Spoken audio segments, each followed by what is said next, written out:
Terceiro diálogo. O padre. Um abade. Permiti-me, Senhor, dirigir-vos a meu turno algumas questões?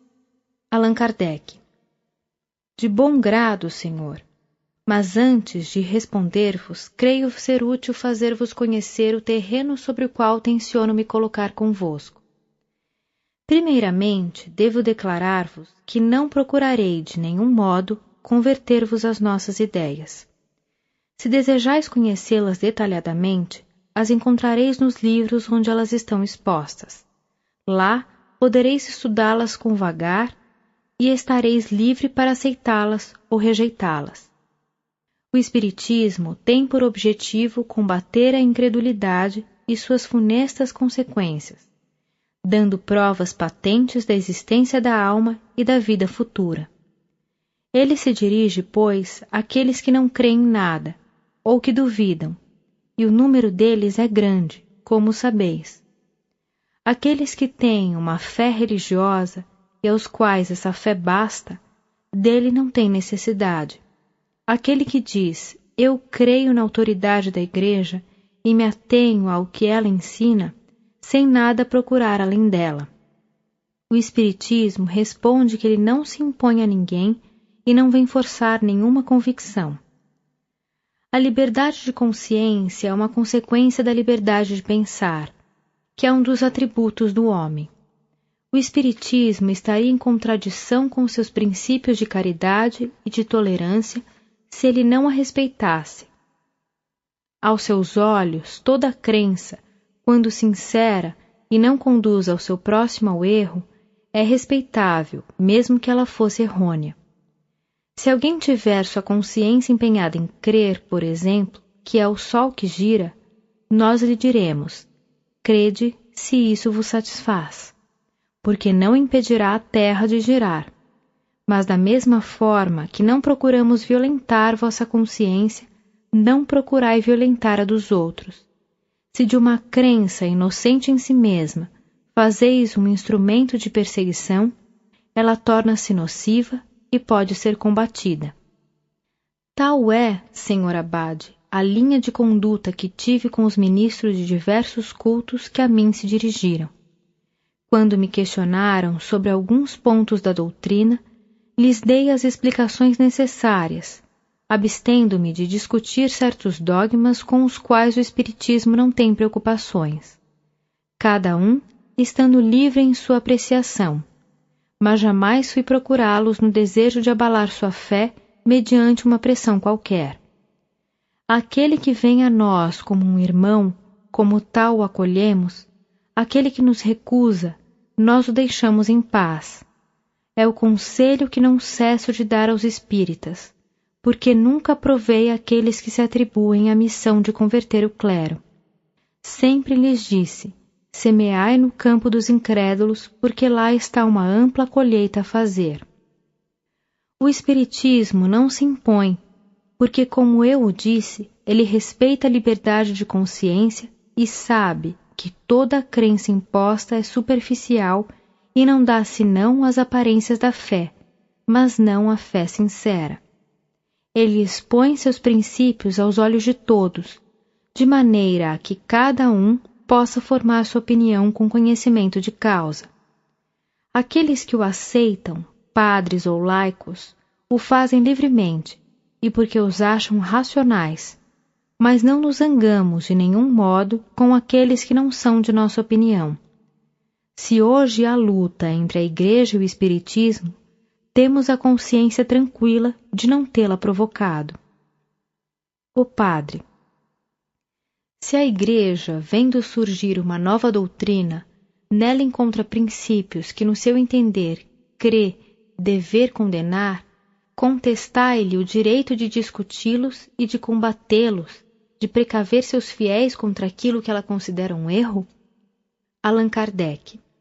De forma alguma contestamos um direito que reclamamos para nós mesmos. Se ela tivesse se contido nos limites da discussão, nada de melhor.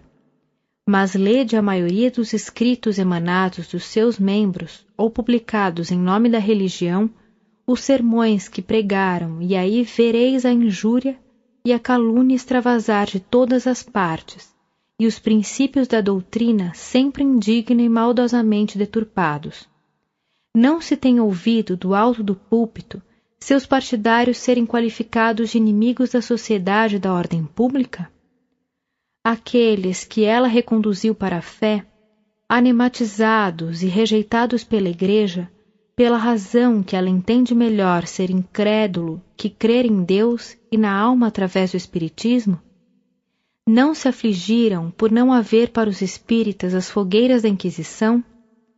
Em certas localidades não os apontaram à repreensão dos seus concidadãos, chegando a fazê-los perseguir e injuriar nas ruas? Não se impôs a todos os fiéis fugirem deles como de pestilentos, desviando os serviçais de entrarem ao seu serviço? As mulheres não foram solicitadas a separarem-se de seus maridos e os maridos de suas mulheres por causa do espiritismo? Não se fez perder seus lugares nos empregos, retirando aos operários o pão do trabalho e aos necessitados o pão da caridade porque eram espíritas? Não foram despedidos de certos asilos até os cegos, porque não quiseram abjurar sua crença? Dizei-me, senhor abade, está aí a discussão real? Os espíritas opuseram a injúria pela injúria, o mal pelo mal? Não. A tudo opuseram a calma e a moderação. A consciência pública já lhes rendeu a justiça de que eles não foram os agressores. O padre. Todo homem sensato deplora esses excessos, mas a Igreja não poderia ser responsável pelo abuso cometido por alguns de seus membros pouco esclarecidos. Allan Kardec. Concordo com isso, mas esses membros pouco esclarecidos são os príncipes da Igreja? Vede a pastoral do bispo de Argel e de alguns outros. Não foi um bispo que ordenou o auto de fé de Barcelona? A superior autoridade eclesiástica não tem todo o poder sobre os seus subordinados? Se, pois, ela tolera sermões indignos no púlpito evangélico, se favorece a publicação de escritos injuriosos e difamatórios contra uma classe de cidadãos, se não se opõe às perseguições exercidas em nome da religião, é porque ela os aprova. Em resumo, a Igreja, repelindo sistematicamente os espíritas que voltavam para ela, forçou-os a retrocederem. Pela natureza e violência de seus ataques, ela alargou a discussão e a conduziu para um terreno novo.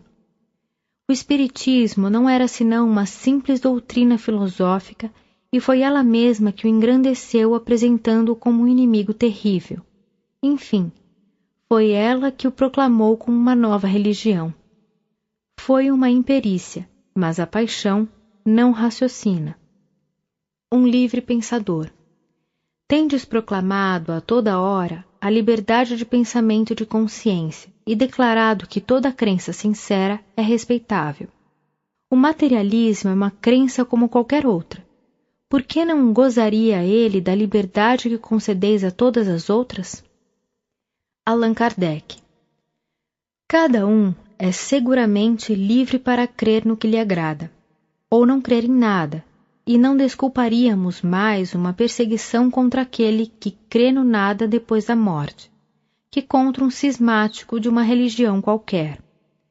Combatendo o materialismo, nós atacamos, não os indivíduos, mas uma doutrina que, se é inofensiva para a sociedade quando se encerra no fórum íntimo da consciência de pessoas esclarecidas, é uma calamidade social se ela se generaliza.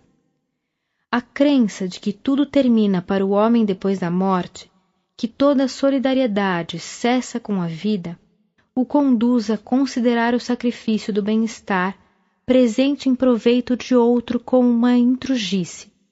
Daí a máxima: cada um por si durante a vida, uma vez que nada há além dela. A caridade, a fraternidade, a moral, em uma palavra, não tem nenhuma base, nenhuma razão de ser. Por que se mortificar, se reprimir, se privar hoje, quando amanhã talvez não existiremos mais? A negação do futuro, as simples dúvidas sobre a vida futura são os maiores estimulantes do egoísmo, fonte da maioria dos males da humanidade. É preciso uma virtude bem grande para se deter sobre a inclinação do vício e do crime, sem outro freio além da força da vontade. O respeito humano pode conter o homem do mundo, mas não aquele para o qual o temor da opinião pública é nulo. A crença na vida futura, mostrando a perpetuidade das relações entre os homens, estabelece entre eles uma solidariedade que não termina no túmulo. Ela muda, assim, o curso das ideias. Se essa crença fosse apenas um espantalho, seria temporária. Mas como sua realidade é um fato adquirido pela experiência, ela está no dever de a propagar e de combater a crença contrária no interesse mesmo da ordem social. É isso que faz o Espiritismo, e com sucesso, porque dá as provas e porque, em definitivo, o homem prefere ter a certeza de viver feliz em um mundo melhor, como compensação às misérias deste mundo, do que crer estar morto para sempre. O pensamento de se ver aniquilado para sempre, de crer os filhos e os seres que não são caros, perdidos sem retorno, sorri a um bem pequeno número. Crede-me, por isso os ataques dirigidos contra o Espiritismo em nome da incredulidade têm tão pouco sucesso e não o abalaram um instante. O padre. A religião ensina tudo isso e bastou até o momento. Qual é, pois, a necessidade de uma nova doutrina? Allan Kardec. Se a religião basta, por que há tantos incrédulos religiosamente falando? A religião nos ensina, é verdade, e nos diz para crer. Mas há muitas pessoas que não creem apenas em palavras. O Espiritismo prova e faz ver o que a religião ensina por teoria. Aliás, de onde vêm essas provas? Da manifestação dos espíritos. Ora, é provável que os espíritos não se manifestem senão com a permissão de Deus. Se, pois, Deus, em sua misericórdia, envia aos homens esse socorro para tirá-los da incredulidade, é uma impiedade recusá-lo. O padre. Não discordais, entretanto, que o Espiritismo não está sobre todos os pontos de acordo com a religião. Allan Kardec. Meu Deus, senhor abade, todas as religiões dirão a mesma coisa, os protestantes, os judeus, os muçulmanos, assim como os católicos. Se o Espiritismo negasse a existência de Deus, da alma, da sua individualidade, da imortalidade, das penas e das recompensas futuras, do livre-arbítrio do homem, se ele ensinasse que cada um, neste mundo, não está senão para si e não deve pensar senão em si, ele seria não somente contrário à religião católica, mas a todas as religiões do mundo. Isso seria a negação de todas as leis morais, bases das sociedades humanas. Longe disso, os espíritos proclamam um Deus único, soberanamente justo e bom. Eles dizem que o homem é livre e responsável por seus atos, recompensado e punido segundo o bem ou o mal que fez. Eles colocam acima de todas as virtudes a caridade evangélica e esta regra sublime ensinada pelo Cristo: agir para com os outros como gostaríamos que os outros agissem para conosco. Não estão aí os fundamentos da religião? Eles fazem mais. Nos iniciam nos ministérios da vida futura, que para nós não é mais uma abstração, mas uma realidade, porque não aqueles mesmos que conhecemos que vêm nos descrever outras situações, nos dizer como e por que eles sofrem ou são felizes. Que há nisso de antirreligioso? Essa certeza do futuro, de reencontro com aqueles que amamos, não é uma consolação? Essa grandiosidade da vida espiritual que é nossa essência, comparada às mesquinhas preocupações da vida terrestre, não é a própria para elevar nossa alma e a nos encorajar ao bem? O padre. Eu concordo que para as questões gerais o Espiritismo está conforme as grandes verdades do cristianismo. Mas ocorre o mesmo do ponto de vista dos dogmas? Ele não contradiz certos princípios que a Igreja nos ensina? Allan Kardec. O Espiritismo é antes de tudo uma ciência e não se ocupa com questões dogmáticas. Essa ciência tem consequências morais como todas as ciências filosóficas. São essas consequências boas ou más? Pode-se julgá-las pelos princípios gerais que acabo de lembrar. Algumas pessoas estão equivocadas sobre o verdadeiro caráter do Espiritismo. A questão é bastante grave e merece algum desenvolvimento. Citemos primeiro uma comparação. A eletricidade, estando na natureza, existiu de todos os tempos e de todos os tempos também produziu os efeitos que nós conhecemos e muitos outros efeitos que não conhecemos ainda. Os homens, na ignorância da causa verdadeira, explicaram esses efeitos de uma maneira mais ou menos bizarra. A descoberta da eletricidade e das suas propriedades veio desmoronar uma multidão de teorias absurdas, lançando luz sobre mais de um mistério da natureza. O que a eletricidade e as ciências físicas em geral fizeram por certos fenômenos, o Espiritismo fez por fenômenos de uma outra ordem. O Espiritismo está fundado sobre a existência de um mundo invisível, formado de seres incorpóreos que povoam o espaço e que não são outros senão as almas daqueles que viveram sobre a Terra, ou em outros globos, onde deixaram seu envoltório material. São a esses seres que damos o nome de espíritos.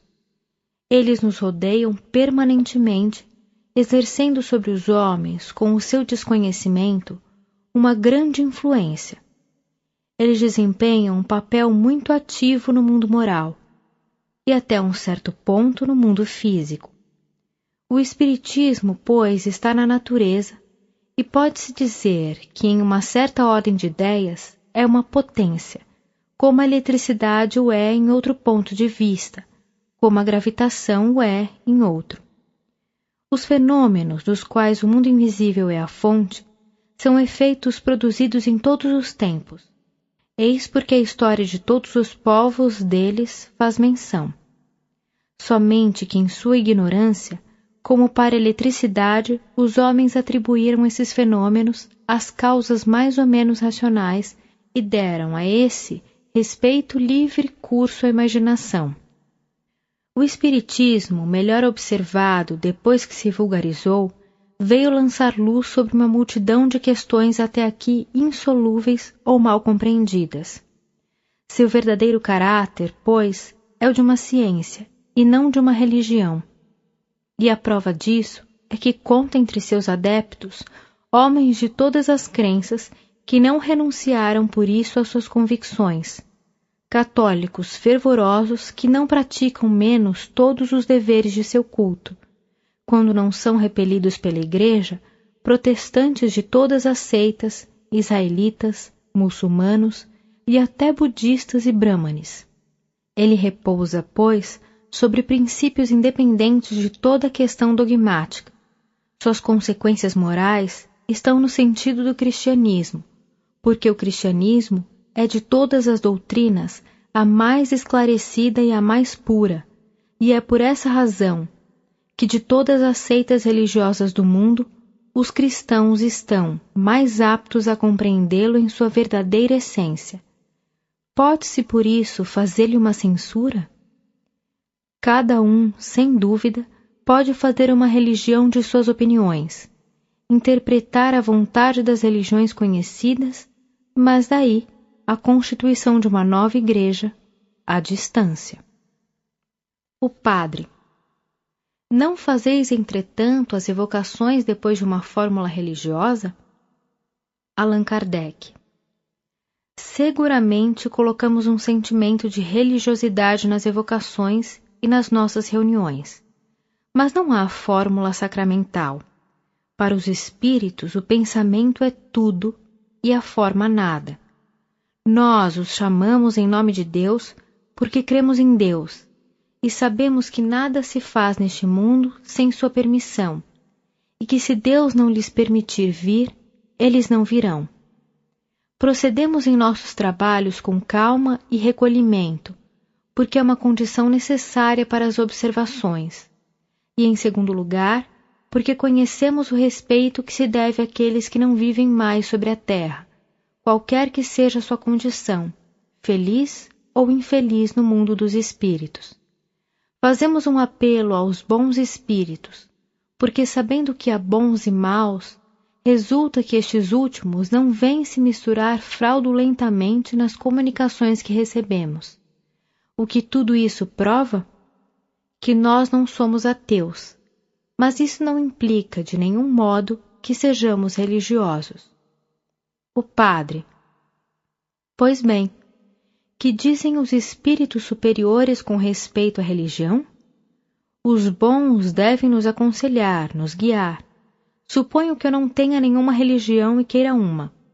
Se eu lhes perguntar, me aconselhais que me torne católico, protestante, anglicano, quáquer, judeu, maometano ou mórmon, que responderão eles? Allan Kardec: há 2 pontos a considerar nas religiões: os princípios gerais, comuns a todos, e os princípios particulares a cada uma. Os primeiros são aqueles que falamos a toda hora, e que todos os espíritos proclamam qualquer que seja sua posição. Quanto aos segundos, os espíritos vulgares, sem serem maus, podem ter preferências e opiniões. Eles podem preconizar tal ou tal forma. Eles podem, pois, encorajar em certas práticas, seja por convicção pessoal, seja porque conservam as ideias da vida terrestre, seja por prudência para não assustar consciências tímidas. Credes, por exemplo, que um espírito esclarecido fosse mesmo Fénelon, dirigindo-se a um muçulmano. Irá desastradamente dizer-lhe que Maomé era um impostor e que estará perdido se não se tornar cristão? Ele se guardará disso, porque será repelido. Os espíritos superiores, e quando não são solicitados por nenhuma consideração especial, não se preocupam com questões de detalhes. Eles se limitam a dizer: Deus é bom e justo. Ele não quer senão o bem. A melhor de todas as religiões, pois, é aquela que não ensina senão conforme a bondade e a justiça de Deus, que dá de Deus uma ideia mais ampla, mais sublime, e não rebaixa emprestando-lhe a pequenez e as paixões da humanidade, que torna os homens bons e virtuosos, e lhes ensina a se amarem todos como irmãos, que condena todo mal feito ao próximo, que não autoriza a injustiça sob qualquer forma ou pretexto que seja, que não prescreve nada de contrário às leis imutáveis da natureza, porque Deus não pode se contradizer. Aquela cujos ministros dão o melhor exemplo de bondade, de caridade e de moralidade, aquela que tende a combater melhor o egoísmo e a lisonjear menos o orgulho e a vaidade dos homens, aquela, enfim, em nome da qual se comete menos mal, porque uma boa religião não pode ser o pretexto de um mal qualquer, ela não deve lhe deixar nenhuma porta aberta, nem diretamente, nem pela interpretação. Vede, julgai e escolhei. O padre: suponho que certos pontos da doutrina católica sejam contestados pelos espíritos que considerais como superiores. Suponho mesmo que estes pontos sejam errados, aquele para quem eles são artigos de fé, errados ou certos, que os pratique em consequência. Pode essa crença, segundo esses mesmos espíritos, ser prejudicial à sua salvação? Allan Kardec: seguramente não. Se essa crença não o afasta da prática do bem, se ao contrário ela o incita a isso, enquanto que a crença mais bem fundada o prejudicará, evidentemente, se ela lhe é ocasião para a prática do mal, de falta de caridade para com seu próximo, se o torna duro e egoísta, por que então ele não age conforme a lei de Deus, e Deus considera o pensamento antes dos atos? Quem ousaria sustentar o contrário? Pensais, por exemplo, que um homem que cresce perfeitamente em Deus e que, em nome de Deus, cometesse atos desumanos ou contrários à caridade, sua fé lhe seja muito proveitosa? Não é tanto mais culpado quanto maiores os meios de esclarecimentos? O padre. Assim, o católico fervoroso que cumpre escrupulosamente os deveres de seu culto não é censurado pelos espíritos? Allan Kardec. Não. Se é para ele uma questão de consciência, se o faz com sinceridade, sim, 1000 vezes sim. Se é por hipocrisia, se não há nele senão uma piedade aparente.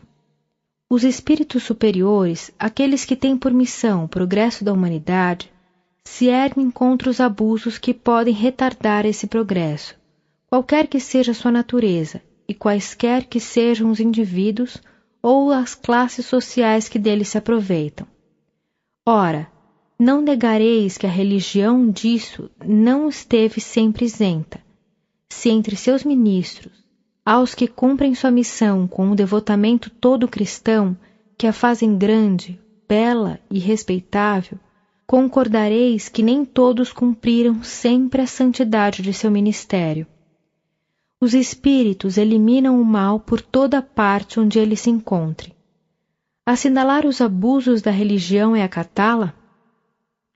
Ela não tem maiores inimigos que aqueles que os defendem, porque são esses abusos que fazem nascer o pensamento de que alguma coisa de melhor pode substituí-la. Se a religião corresse um perigo qualquer, seria necessário atribuí-lo àqueles que dela dão uma falsa ideia, transformando-a numa arena das paixões humanas e que a exploram em proveito da sua ambição. O padre. Dizeis que o Espiritismo não discute os dogmas, e, todavia, admite certos pontos combatidos pela Igreja, tais como, por exemplo, a reencarnação, a presença do homem sobre a terra antes de Adão. Ele nega a eternidade das penas, a existência dos demônios, o purgatório, o fogo do inferno. Allan Kardec. Esses pontos foram discutidos durante muito tempo, e não foi o Espiritismo que os questionou. São opiniões das quais algumas mesmo são contestadas pela teologia e que o futuro julgará. Um grande princípio os domina a todos, a prática do bem, que é a lei superior, a condição sine qua non do nosso futuro, como nos prova o estado dos espíritos que se comunicam conosco. À espera de que a luz seja feita para vós sobre essas questões, crede, se quiserdes, nas chamas e nas torturas materiais, se isso pode vos impelir de fazer o mal. Isso não as tornará mais reais se não existem. Acreditai que temos uma só existência corporal, se vos agrada. Isso não impedirá de renascer aqui ou alhures, se assim deve ser, malgrado vós. Acreditai que o mundo foi criado em todas as suas partes em 6 vezes 24 horas. Se é essa vossa opinião, isso não impedirá a Terra de trazer escrito em suas camadas geológicas a prova contrária. Se quiserdes, acreditai que Josué deteve o Sol. Isso não impedirá a Terra de girar. Acreditai que o homem não está sobre a Terra senão há 6.000 anos. Isso não impedirá os fatos de mostrarem sua impossibilidade. E que direis se um belo dia essa inexorável geologia venha demonstrar por marcas patentes a anterioridade do homem como demonstrou tantas outras coisas? Acreditai, pois, em tudo o que quereis, mesmo no diabo, se essa crença pode vos tornar bom, humano e caridoso para com os vossos semelhantes. O Espiritismo, como doutrina moral, não impõe senão uma coisa: a necessidade da prática do bem e de não fazer o mal. É uma ciência de observação que, repito, tem consequências morais, e essas consequências são a confirmação e a prova dos grandes princípios da religião. Quanto às questões secundárias, ele as deixa à consciência de cada um. Anotai bem, Senhor, que alguns dos pontos divergentes dos quais acabais de falar, o Espiritismo não os contesta em princípio. Se tivesseis lido tudo o que escrevi sobre esse assunto, teríeis visto que ele se limita a lhes dar uma explicação mais lógica e mais racional que aquela que lhes dão vulgarmente. É assim, por exemplo, que ele não nega o purgatório, mas lhe demonstra, ao contrário, a necessidade e a justiça, indo mais além ao defini-lo. O inferno foi descrito como uma imensa fornalha, mas é assim que o entende a alta teologia? Evidentemente não. Ela diz muito bem que é uma figura e que o fogo no qual se queima é um fogo moral, símbolo das dores maiores. Quanto à eternidade das penas, se fosse possível pôr a questão em votação para conhecer a opinião íntima de todos os homens em estado de raciocinar ou de compreender, mesmo entre os mais religiosos, ver-se-ia de que lado está a maioria, porque a ideia de uma eternidade de suplícios é a negação da infinita misericórdia de Deus. Eis de resto o que diz a doutrina espírita a esse respeito. A duração do castigo está subordinada ao aprimoramento do espírito culpado. Nenhuma condenação por tempo determinado é pronunciada contra ele. O que Deus exige para pôr termo ao sofrimento é o arrependimento, a expiação e a reparação. Em uma palavra, um aprimoramento sério, efetivo e um retorno sincero ao bem. O espírito tem, assim, o arbítrio de sua própria sorte. Ele pode prolongar seus sofrimentos pela sua obstinação no mal, abrandá-los ou abreviá-los pelos seus esforços em fazer o bem.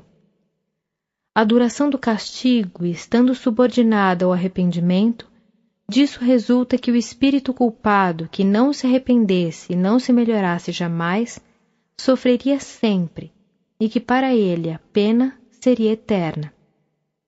A eternidade das penas, pois, deve-se entender no sentido relativo e não no sentido absoluto. Uma condição inerente à inferioridade dos espíritos é de, não podendo ver o termo da sua situação, crer que sofrerão sempre. É para eles um castigo. Mas desde que sua alma se abra ao arrependimento, Deus lhe faz entrever um raio de esperança. Esta doutrina, evidentemente, está mais conforme à justiça de Deus, que pune enquanto se persiste no mal e perdoa quando se entra no bom caminho. Quem a imaginou? Nós? Não. São os espíritos que a ensinam e a provam pelos exemplos que colocam diariamente sob nossos olhos.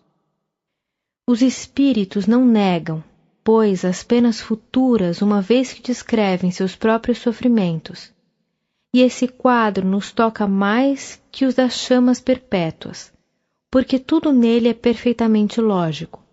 Compreende-se que isso é impossível, que deve ser-lo assim, que essa situação é uma consequência toda natural das coisas. Pode ser aceita pelo pensador filósofo, porque nada nisso repugna a razão. Eis porque as crenças espíritas conduziram ao bem uma multidão de pessoas, mesmo materialistas, que o medo do inferno, tal como nos é pintado, não tinha podido deter. O padre: admitindo vosso raciocínio, pensais que falta ao vulgo imagens mais apavorantes do que uma filosofia que ele não pode compreender? Allan Kardec: está aí um erro que fez mais de um materialista, ou pelo menos desviou mais de um homem da religião. Chega um momento em que essas imagens não assustam mais, e então as pessoas que não se aprofundam rejeitam uma parte, rejeitam o todo porque dizem: se me ensinaram como uma verdade incontestável um princípio que é falso, se me deram uma imagem, uma figura pela realidade, quem me diz que o resto é mais verdadeiro? Se ao contrário a razão num crescente não repele nada, a fé se fortifica. a religião ganhará sempre seguindo o progresso das ideias. Se nunca ela devesse periclitar, seria porque os homens não teriam avançado e ela permanecido estacionária. É equivocar-se com a época crer que se pode, hoje, conduzir os homens pelo temor do demônio e das torturas eternas. O padre. A Igreja, com efeito, reconhece hoje que o inferno material é uma figura, mas isso não exclui a existência dos demônios. Sem eles, como explicar a influência do mal que não pode vir de Deus? Allan Kardec. O Espiritismo não admite os demônios no sentido vulgar da palavra, mas admite os maus espíritos que não valem melhor e que fazem igualmente o mal, suscitando maus pensamentos. Somente ele diz que esses não são seres à parte, criados para o mal e perpetuamente devotados ao mal, espécie de párias da criação e carrascos do gênero humano.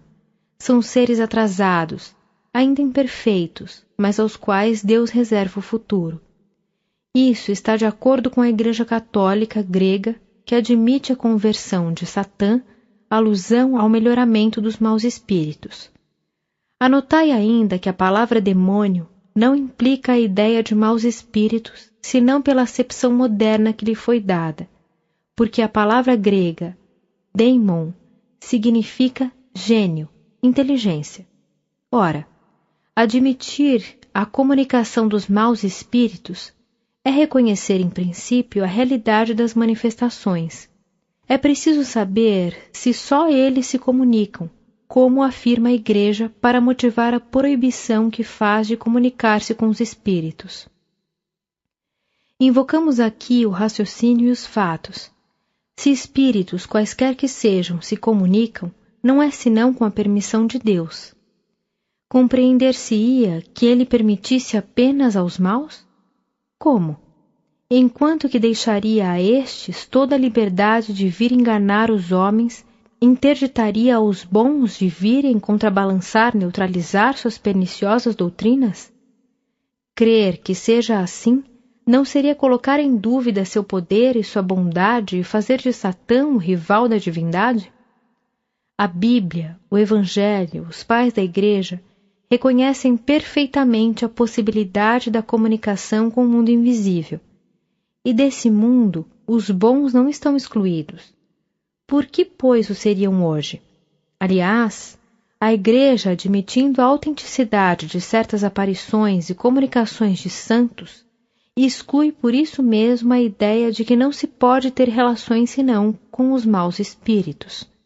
Seguramente, quando as comunicações não encerram senão coisas boas, como a pregação da moral evangélica mais pura e mais sublime, a abnegação, o desinteresse e o amor ao próximo, quando aí se combate o mal com qualquer coloração que lhe se apresente, é racional crer-se que o espírito maligno vem assim realizar seu trabalho? O padre. O Evangelho nos ensina que o anjo das trevas, ou Satã, se transforma em anjo de luz para seduzir os homens. Allan Kardec. Satã, segundo o Espiritismo e a opinião de muitos filósofos cristãos, não é um ser real. É a personificação do mal, como outrora Saturno era a personificação do tempo. A Igreja prende à letra essa figura alegórica. É um negócio de opinião que eu não discutirei. Admitamos por um instante que Satã seja um ser real.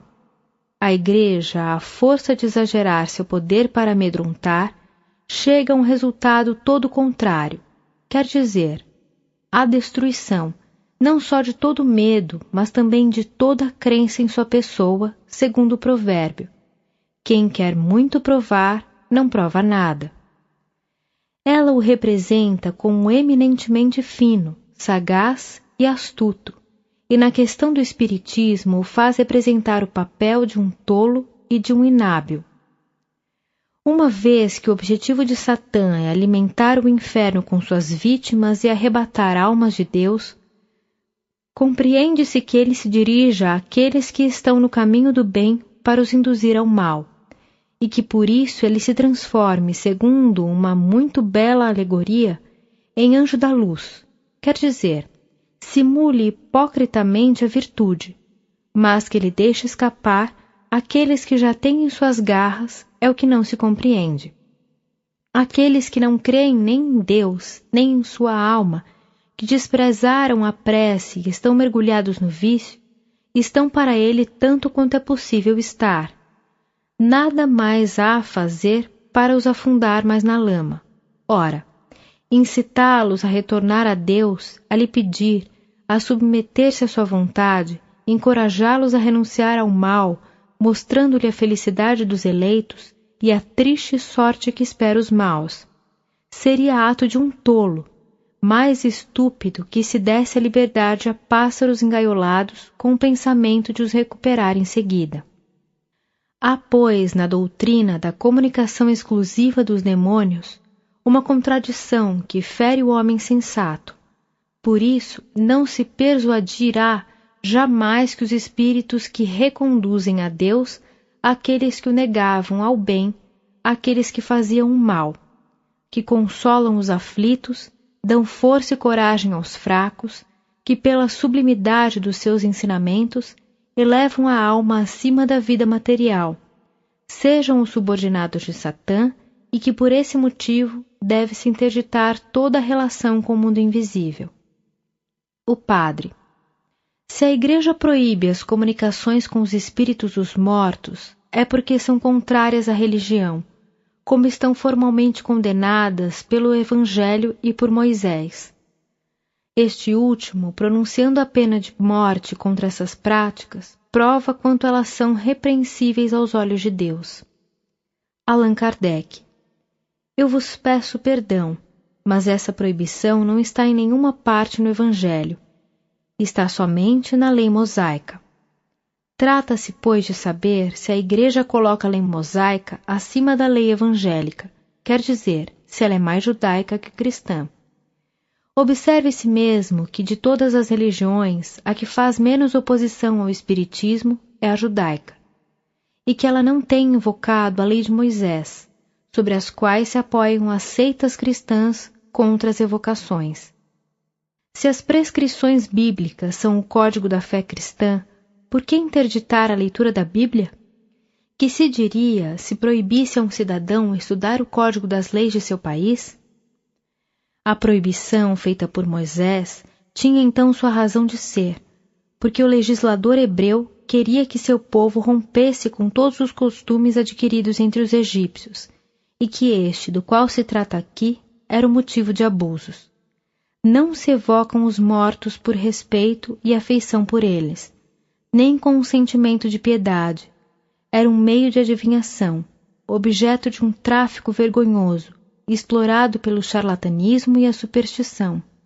Portanto, Moisés teve razão em proibi-la. Se ele pronunciou contra esse abuso uma penalidade severa, é que precisava de meios rigorosos para governar seu povo indisciplinado.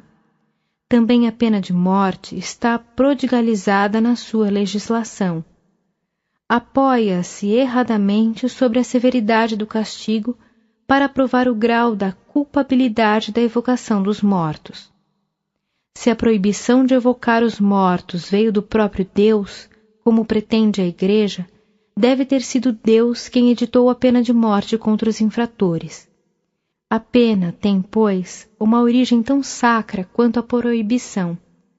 Por que não a conservaram? Moisés promulgou todas as suas leis em nome de Deus e por sua ordem. Se crê que Deus seja seu autor, por que não são elas mais observadas? Se a lei de Moisés é para a Igreja um artigo de fé sobre algum ponto, por que não é o sobre todos? Por que a ela recorrer naquilo que tem necessidade e repeli-la no que não convém? Por que não segui-la em todas as suas prescrições, a circuncisão, entre outras que Jesus suportou e não aboliu? Havia na lei mosaica duas partes. Primeiro, a lei de Deus, resumida nas tábuas do Sinai, e que permaneceu porque era divina, e o Cristo não fez senão devolvê-la. Segundo a lei civil ou disciplinar, apropriado aos costumes da época e que o Cristo aboliu. Hoje, as circunstâncias não são as mesmas, e a proibição de Moisés não tem mais cabimento.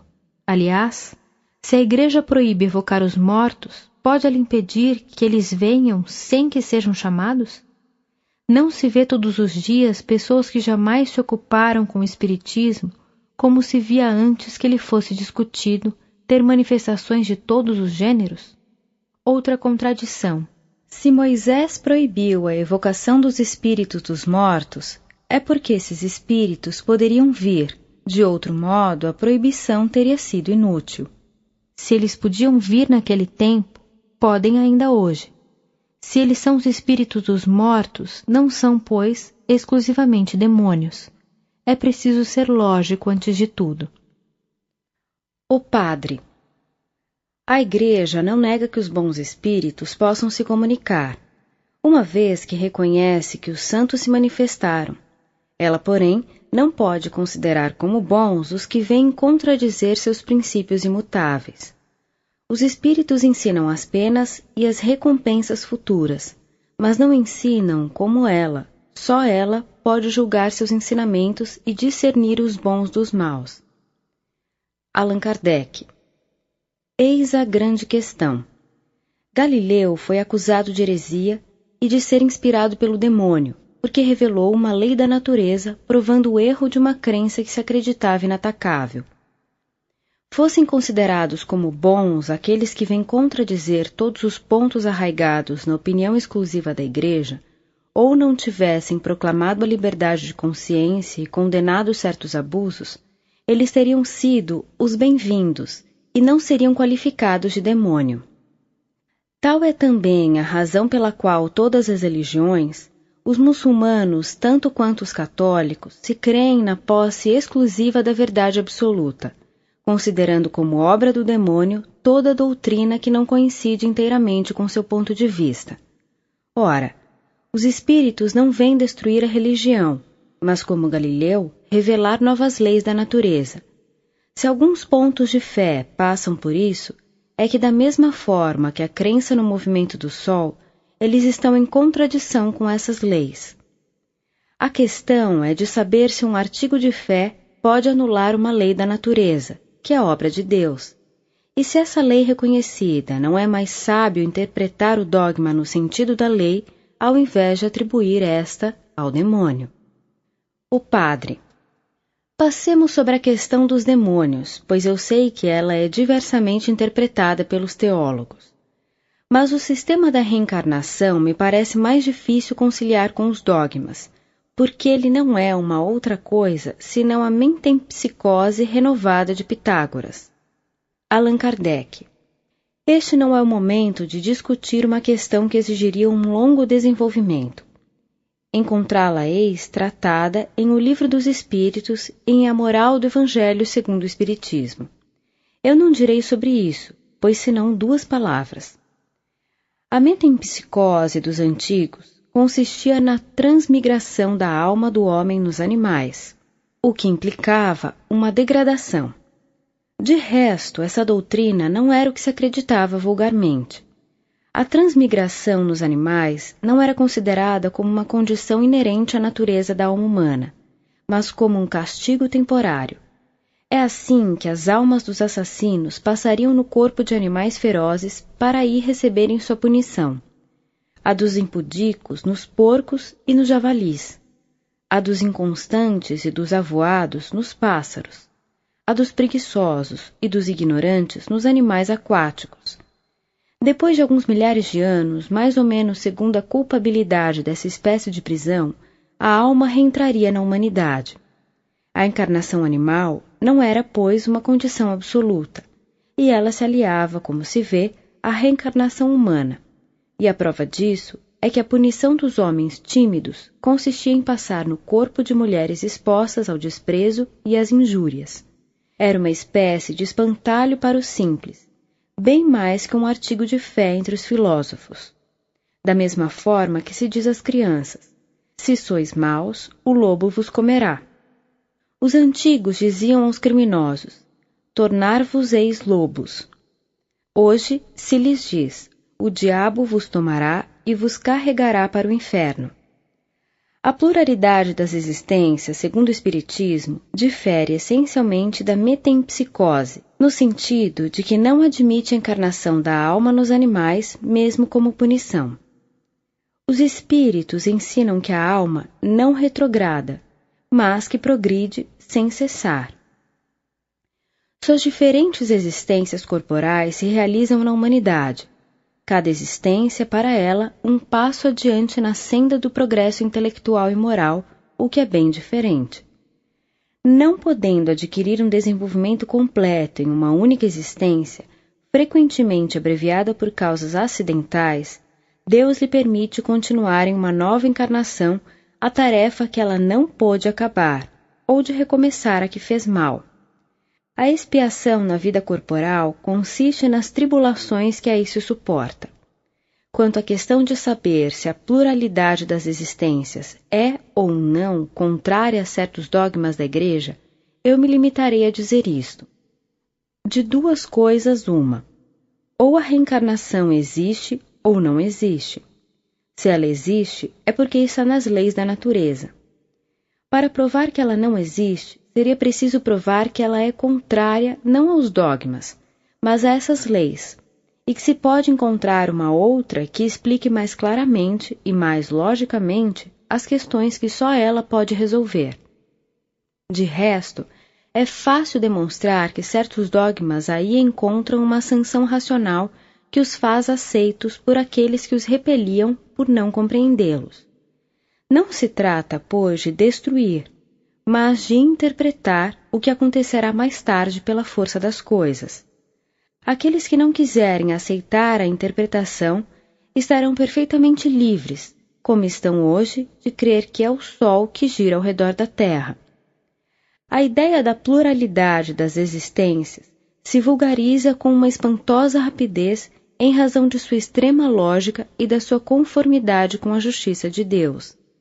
Quando ela for reconhecida como verdade natural e for aceita por todo o mundo, que fará a Igreja? Em resumo, a reencarnação não é um sistema imaginado pelas necessidades de uma causa, nem uma opinião pessoal. É ou não é um fato. Se está demonstrado que certas coisas que existem são materialmente impossíveis sem a reencarnação, é preciso admitir que elas são o fato da reencarnação, pois se ela está na natureza, não poderia ser anulada por uma opinião contrária. O Padre: aqueles que não creem nos espíritos e em suas manifestações são, no dizer dos espíritos, menos dotados na vida futura? Allan Kardec: se essa crença fosse indispensável à salvação dos homens, em que se tornariam aqueles que, desde que o mundo existe, não a puderam ter? E aqueles que por muito tempo ainda morrerão sem a ter? Deus pode lhes fechar a porta do futuro? Não. Os espíritos que nos instruem são mais lógicos que isso e nos dizem: Deus é soberanamente justo e bom, e não faz depender a sorte futura do homem de condições independentes da sua vontade. Eles não dizem: fora do espiritismo não há salvação. Mas como Cristo, fora da caridade, não há salvação. O Padre: então, permite-me dizer-vos que desde o momento em que os espíritos não ensinam senão os princípios da moral que encontramos no Evangelho, eu não vejo que utilidade pode ter o espiritismo, uma vez que podíamos nos salvar antes e que ainda podemos fazê-lo sem ele. Não seria o mesmo se os espíritos viessem ensinar algumas grandes verdades novas, alguns princípios que mudassem a face do mundo como fez o Cristo. Pelo menos era só o Cristo, sua doutrina era única, enquanto que os espíritos são milhares que se contradizem. Uns dizem branco, outros preto. De onde seguiu-se que desde o princípio seus partidários formam já várias seitas? Não seria melhor deixar os espíritos tranquilos e nos atermos ao que temos? Allan Kardec: errai, Senhor, em não sair do vosso ponto de vista e se tomar a Igreja como único critério dos conhecimentos humanos. Se Cristo disse a verdade, o Espiritismo não podia dizer outra coisa, e em algum lugar de lhe lançar pedras, se deveria acolhê-lo como um poderoso auxiliar que veio confirmar, por todas as vozes de além-túmulo, as verdades fundamentais da religião, combatidas pela incredulidade. Que o materialismo o combata, isso se compreende, mas que a Igreja se ligue contra ele com o materialismo é menos concebível. O que é de todo inconsequente é que ela qualifica de demoníaco um ensinamento que se apoia sobre a mesma autoridade e proclama a missão divina do fundador do cristianismo. Mas Cristo disse tudo? Podia tudo revelar? Não, porque ele mesmo disse: teria ainda muitas coisas a vos dizer, mas não as compreenderíeis, por isso vos falo por parábolas. O Espiritismo vem, hoje, que o homem está maduro para o compreender, completar e explicar o que o Cristo não fez senão explorar, ou não disse senão sob a forma alegórica. Direi sem dúvida que o mérito dessa explicação pertence à Igreja. Mas a qual? A Igreja romana, grega ou protestante? Uma vez que elas não estão de acordo, cada uma explicou no seu sentido e reivindicou esse privilégio. Qual aquela que religou todos os cultos dissidentes? Deus, que é sábio, prevendo que os homens aí misturariam suas paixões e seus preconceitos, não quis lhes confiar os cuidados dessa nova revelação. Disso encarregou os espíritos, seus mensageiros, que a proclamam sobre todos os pontos do globo, e isso fora de todo culto particular, a fim de que ela possa se aplicar a todos e que ninguém a desvie em proveito próprio. Por outro lado, os diversos cultos cristãos não estão em nada afastados do caminho traçado pelo Cristo? Seus preceitos de moral são escrupulosamente observados? Não se tem desvirtuado suas palavras para fazê-lo um apoio da ambição e das paixões humanas que são por elas condenadas? Ora, o Espiritismo, pela voz dos Espíritos enviados de Deus, vem chamar à estrita observação de seus preceitos aqueles que dele se afastam. Não seria esse último motivo que o faz qualificar de obra satânica? Erradamente dais o nome de seitas a algumas divergências de opiniões relacionadas com os fenômenos espíritas. Não é de espantar que no início de uma ciência, quando para muitos as observações eram ainda incompletas, tenham surgido teorias contraditórias, mas essas teorias repousam sobre detalhes e não sobre o princípio fundamental.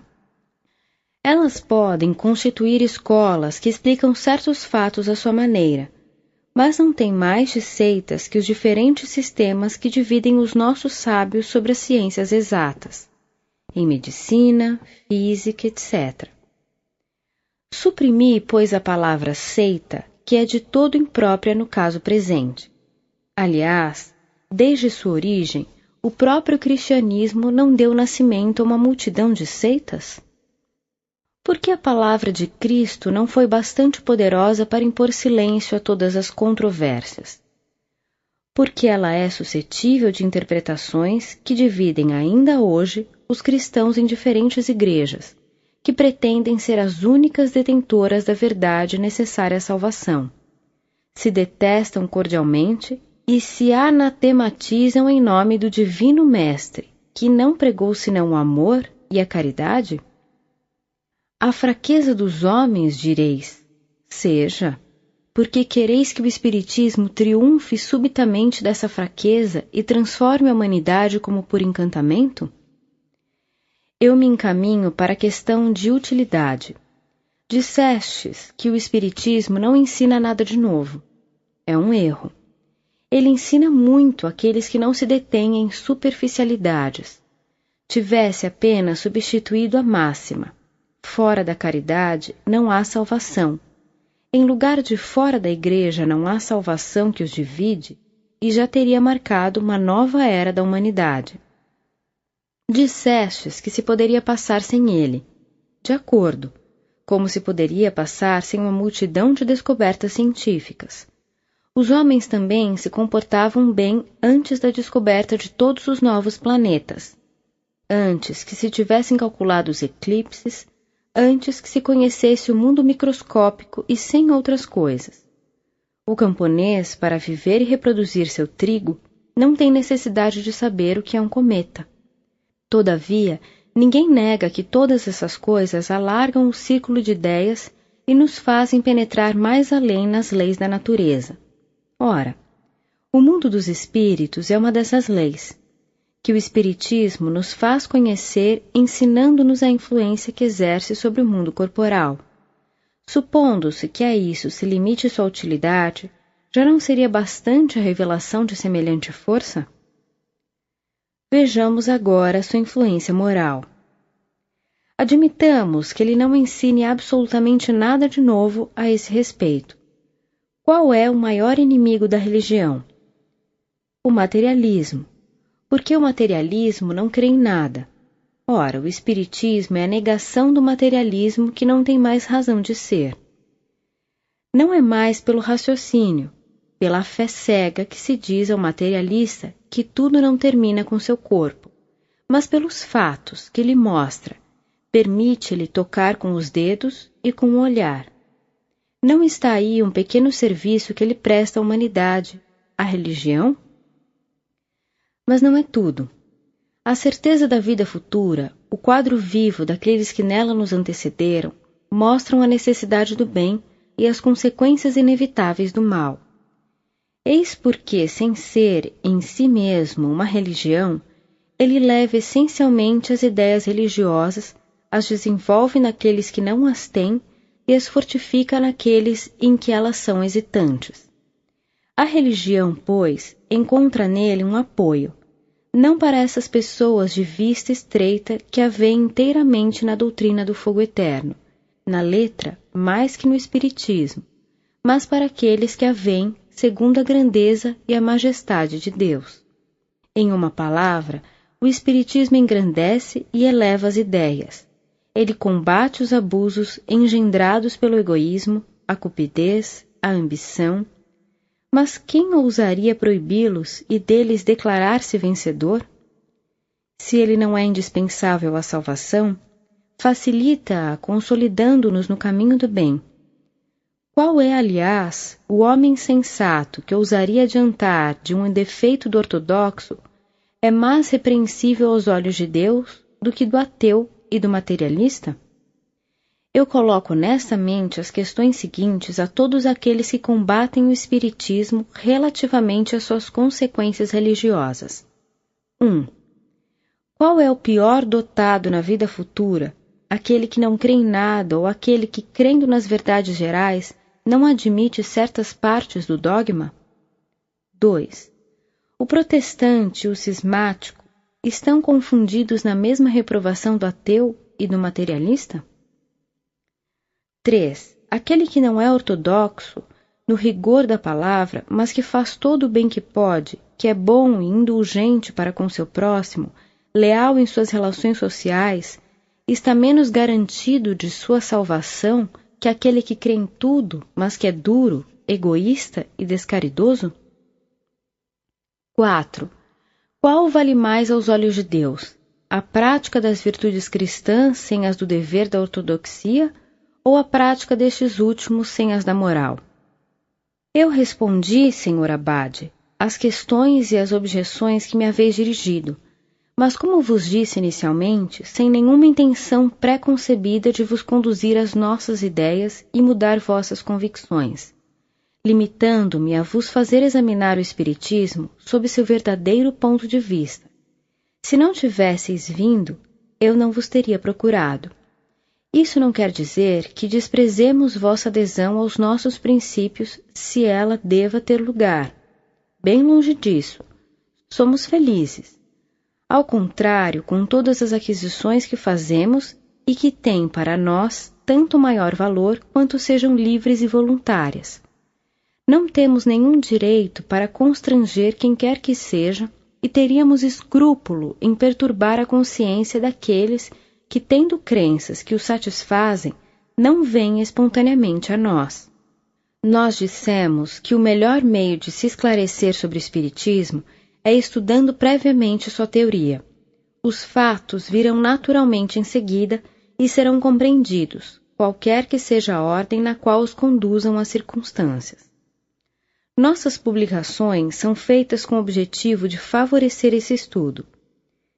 Eis a esse respeito o roteiro que aconselhamos. A primeira leitura a fazer-se é a deste resumo que apresenta o conjunto dos pontos mais destacados da ciência. Com isso, já se pode fazer dela uma ideia e se convencer de que, no fundo, há alguma coisa séria. Nesta rápida exposição, fomos levados a indicar os pontos que devem, particularmente, fixar a atenção do observador. A ignorância dos princípios fundamentais é a causa das falsas apreciações da maioria daqueles que julgam o que não compreendem ou segundo suas ideias preconcebidas. Se este primeiro contato dá o desejo de sobre ele se saber mais, ler-se-á o Livro dos Espíritos, onde os princípios da doutrina estão completamente desenvolvidos. Depois, o Livro dos Médiuns, para a parte experimental, destinado a servir de guia para aqueles que querem operar por si mesmos, como para aqueles que querem se inteirar dos fenômenos. Vem, em seguida, as diversas obras onde estão desenvolvidas as aplicações e as consequências da doutrina, tais como a moral do Evangelho segundo o Espiritismo, o céu e o inferno segundo o Espiritismo. A Revista Espírita é, de alguma sorte, um curso de aplicação pelos numerosos exemplos e os desenvolvimentos que ela encerra, sobre a parte teórica e sobre a parte experimental. As pessoas sérias que tenham feito um estudo prévio, teremos prazer em dar verbalmente as explicações necessárias sobre os pontos que não tenham compreendido inteiramente.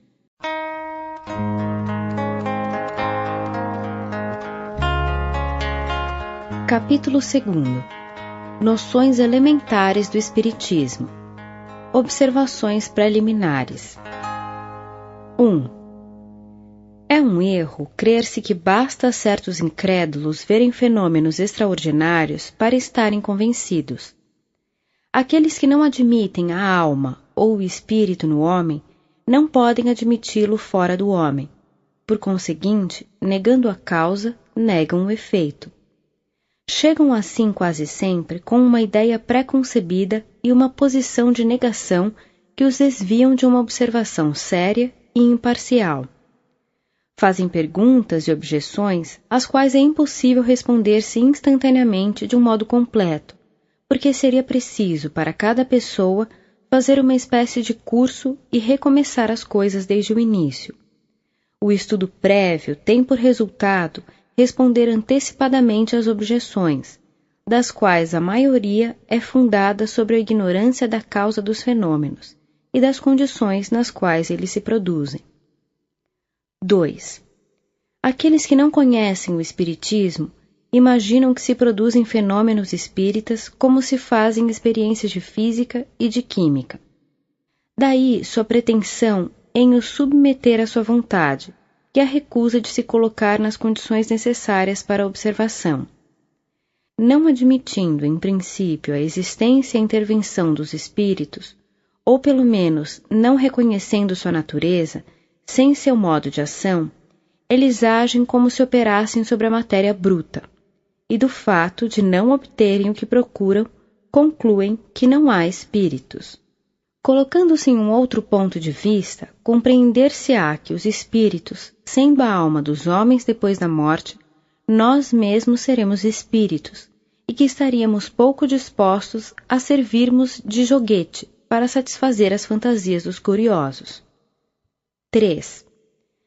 Se bem que certos fenômenos possam ser provocados, em razão de provirem de inteligências livres, eles não estão jamais à disposição absoluta de quem quer que seja, e quem se empenhasse em obtê-los à vontade, provaria ou sua ignorância ou sua má-fé.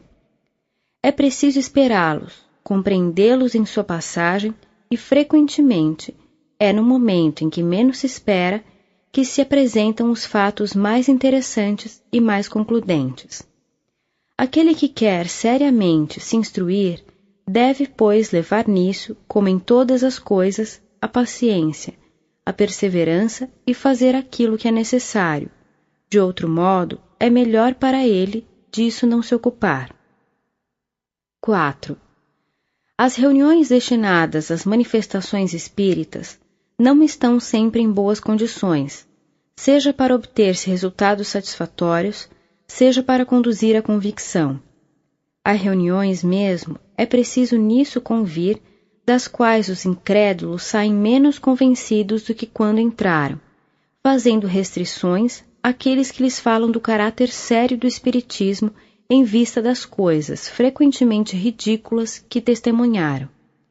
Eles não são mais lógicos que aquele que julgasse uma arte pelos esboços de um estudante, de uma pessoa pela sua caricatura ou de uma tragédia pela sua paródia. O espiritismo tem também seus estudantes e aquele que quer se esclarecer não aure seus ensinamentos em uma só fonte. Não é senão pelo exame e pela comparação que ele pode assentar seu julgamento. 5. As reuniões frívolas têm um grave inconveniente para os iniciantes que as assistem, quando lhes dão uma ideia falsa do caráter do espiritismo. Aqueles que não assistiram senão a reuniões desse gênero não saberiam levar a sério uma coisa que vem tratada com leviandade por aqueles mesmos que dela se dizem seus adeptos. Um estudo prévio os ensinará a julgar a importância daquilo que vem e a separar o bom do mal. 6.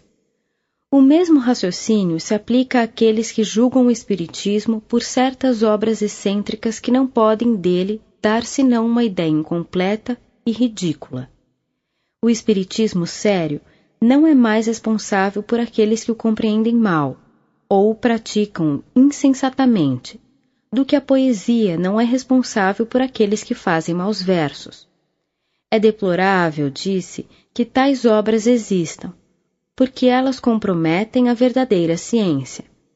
Sem dúvida, seria preferível que ele não tivesse senão obras boas, mas o maior erro cabe àqueles que não se dão ao trabalho de tudo estudar. Todas as artes, todas as ciências, aliás, estão no mesmo caso. Não há sobre as coisas mais sérias tratados absurdos e cheios de erros? Por que o espiritismo seria privilegiado a esse respeito, sobretudo em seu início?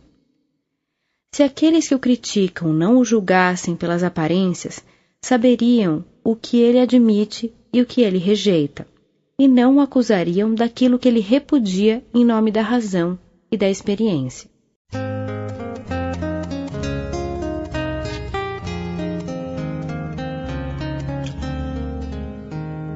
Dos espíritos. 7. Os espíritos não são, como frequentemente se imagina, seres à parte na criação. São as almas daqueles que viveram sobre a terra ou em outros mundos despojados de seu envoltório corporal.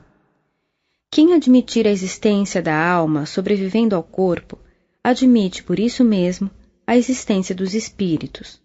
Negar os espíritos seria negar a alma. 8. Geralmente faz-se uma ideia muito falsa do estado dos espíritos. Eles não são, como alguns o creem, seres vagos e indefinidos, nem chamas como os fogos fatos, nem fantasmas como nos contos de almas de outro mundo. São seres semelhantes a nós, tendo um corpo como o nosso, mas fluídico e invisível em seu estado normal. 9.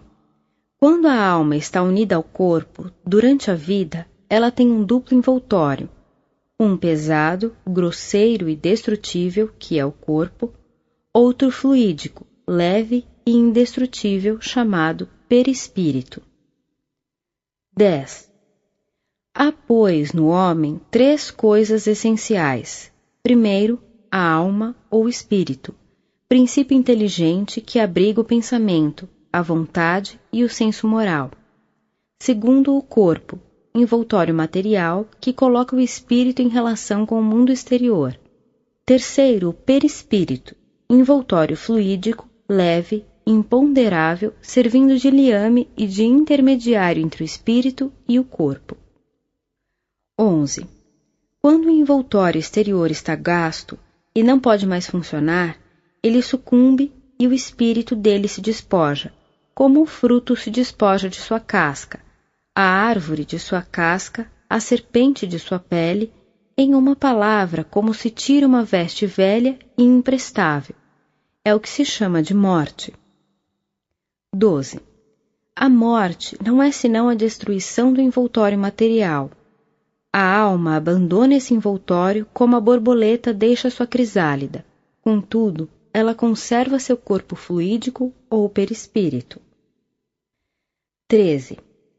A morte do corpo livra o espírito do envoltório que o amarrava à terra e o fazia sofrer.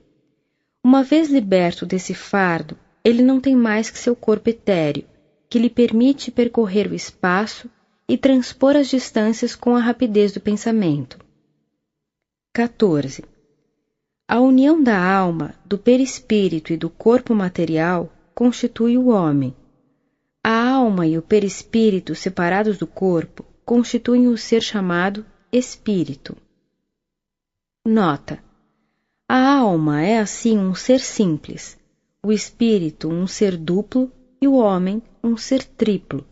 Seria, pois, mais exato reservar a palavra alma para designar o princípio inteligente e a palavra espírito para o ser semimaterial formado desse princípio e do corpo fluídico.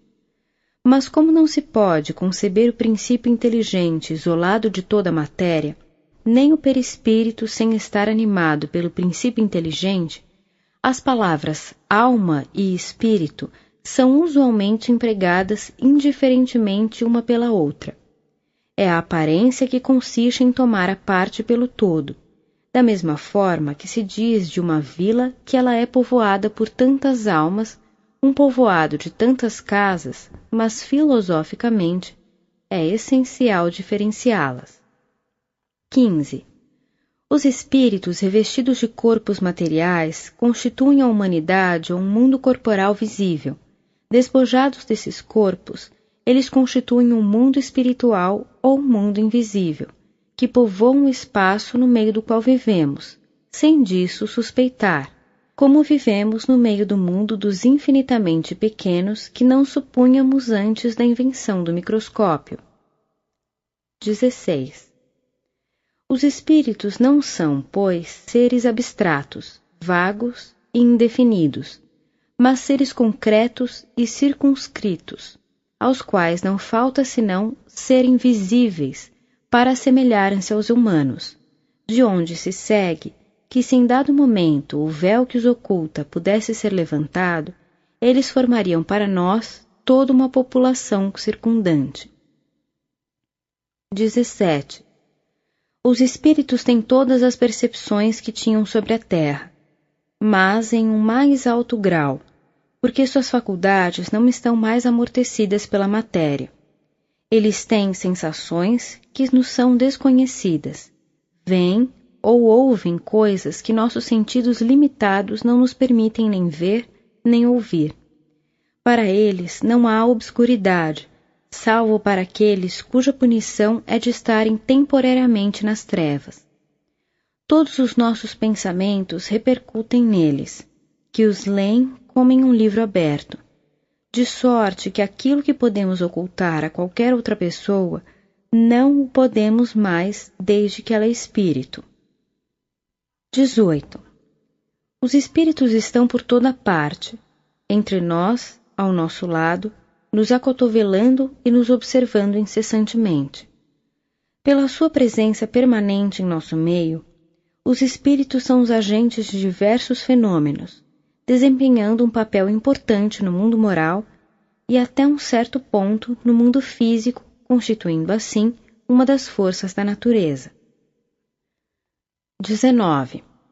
Desde que se admita a sobrevivência da alma ou do espírito, é racional admitir-se a sobrevivência das afeições. Sem isso, as almas de nossos parentes e de nossos amigos estariam perdidas para sempre, para nós. Uma vez que os espíritos podem ir por toda parte, é igualmente racional admitir-se que aqueles que nos amaram durante sua vida terrestre nos amem ainda depois da morte. venham para perto de nós, desejem se comunicar conosco, servindo-se para isso dos meios que estão à sua disposição. Isso é o que a experiência confirma. A experiência prova, com efeito, que os espíritos conservam as afeições sérias que tinham sobre a terra, e se alegram em vir até aqueles que amaram, sobretudo, quando são atraídos pelo pensamento e sentimentos afetuosos que se lhes dirige, enquanto que são indiferentes para aqueles que não lhes têm senão indiferença. 20. O Espiritismo tem por objetivo a constatação e o estudo da manifestação dos espíritos, de suas faculdades, de sua situação feliz ou infeliz e do seu futuro. Em uma palavra, o conhecimento do mundo espiritual. Essas manifestações, sendo confirmadas, têm por resultado a prova irrecusável da existência da alma, de sua sobrevivência ao corpo, de sua individualidade depois da morte, quer dizer, da vida futura. Por isso mesmo é a negação das doutrinas materialistas, não mais pelo raciocínio, mas pelos fatos. 21. Uma ideia mais ou menos geral entre as pessoas que não conhecem o Espiritismo é de crer que os espíritos, só porque estão livres da matéria, devem saber tudo e possuir a soberana sabedoria. Há aí um erro grave. Os espíritos, não sendo senão as almas dos homens, estes não adquiriram a perfeição, deixando seu envoltório terrestre. O progresso do espírito não se realiza senão com o tempo, e não é senão sucessivamente que ele se despoja de suas imperfeições e adquire os conhecimentos que lhe faltam. Seria também ilógico admitir-se que o espírito de um selvagem ou de um criminoso torne-se de repente sábio e virtuoso, como seria contrário à justiça de Deus pensar que ele ficaria perpetuamente em sua inferioridade. Como há homens de todos os graus de saber e de ignorância, de bondade e de maldade, ocorre o mesmo com os espíritos. Há os que não são senão espertos e ágeis. Outros são mentirosos, trapaceiros, hipócritas, maus, vingativos. Outros, ao contrário, possuem as mais sublimes virtudes e o saber em grau desconhecido sobre a terra. Essa diversidade na qualidade dos espíritos é um dos mais importantes pontos a considerar, porque ela explica a natureza boa ou má das comunicações que se recebem. É preciso, sobretudo, se interessar em distingui-las.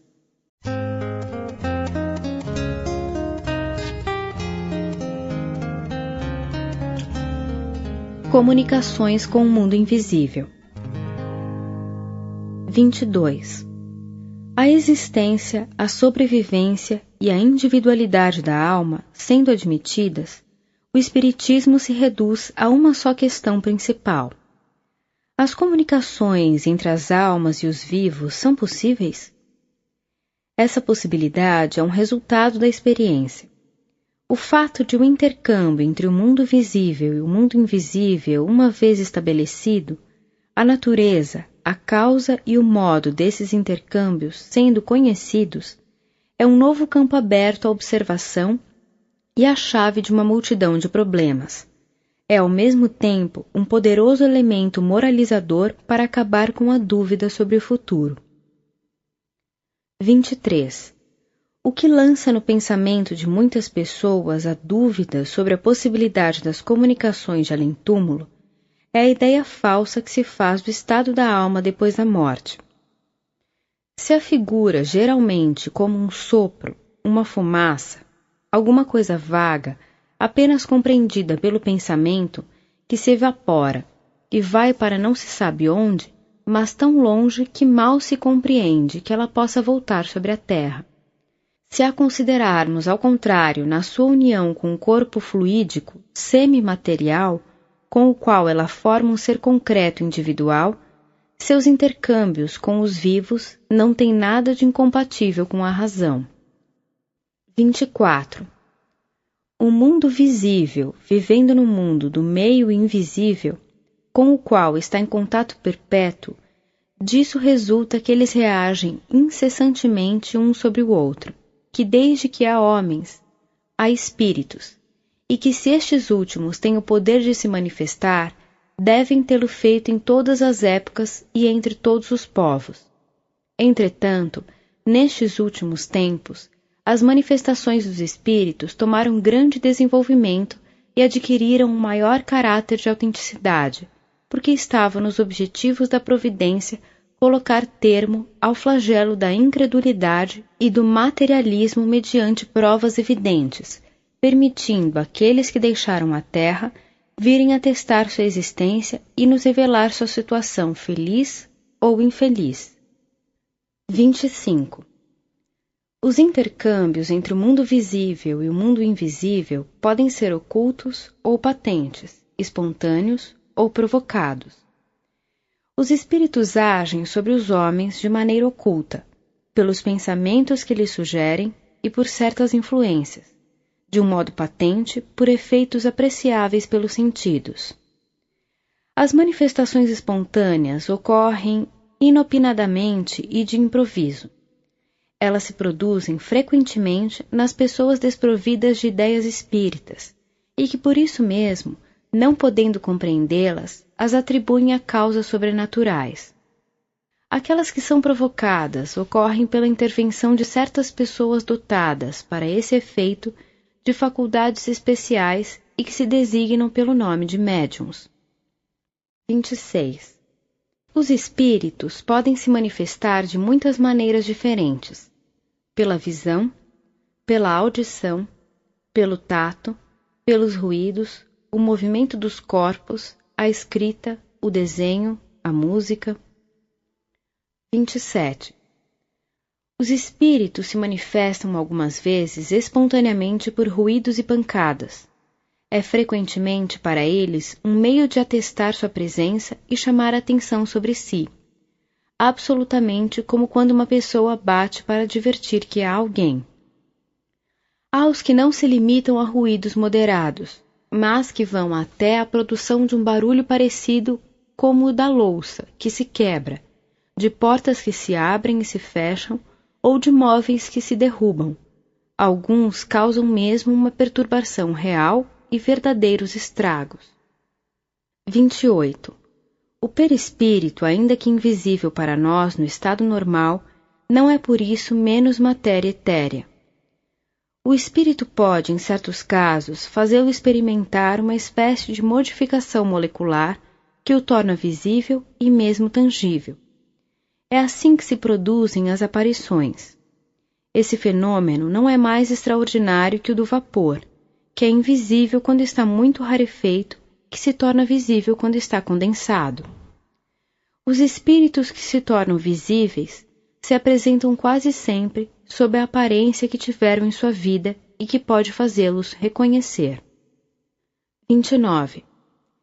A visão permanente geral dos espíritos é muito rara, mas as aparições isoladas são bastante frequentes, sobretudo no momento da morte.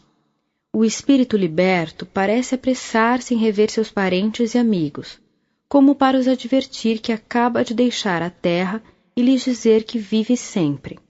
Que cada um medite suas lembranças e se verá quantos fatos autênticos desse gênero, dos quais não se apercebeu, ocorreram não só à noite, durante o sono, mas em plena luz do dia, no estado de vigília mais completo. Outrora, consideravam-se esses fatos como sobrenaturais e maravilhosos, e se os atribuía à magia e à feitiçaria. Hoje, os incrédulos os atribuem à imaginação, mas desde que a ciência espírita deles deu a chave, sabe-se como eles se produzem e que não saem da ordem dos fenômenos naturais. 30. Era com a ajuda do seu perispírito que o espírito agia sobre seu corpo físico. É ainda com esse mesmo fluido que ele se manifesta agindo sobre a matéria inerte, que ele produz os ruídos, os movimentos de mesas e outros objetos que ele eleva, derruba ou transporta. Esse fenômeno nada tem de surpreendente sem se considerar que entre nós os mais possantes motores usam os fluidos, os mais rarefeitos e mesmo imponderáveis como o ar, o vapor e a eletricidade. Igualmente, é com a ajuda de seu perispírito que o espírito faz o médium escrever, falar ou desenhar.